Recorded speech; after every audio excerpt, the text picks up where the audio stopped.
انا بس عايز اقول كلمة للهلال السوداني عشان شكله كده ده الزياط الجديد بتاع القارة.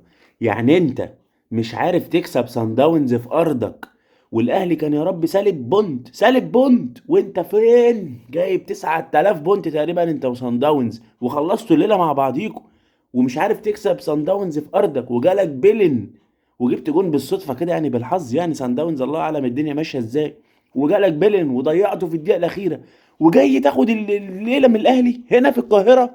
يعني انت ما لقيتش الا الاهلي اللي اتعلق معاه رهانك؟ انا مش فاهم والله. يعني انت قدامك الدنيا كلها خلصانه، اصلا خلصانه.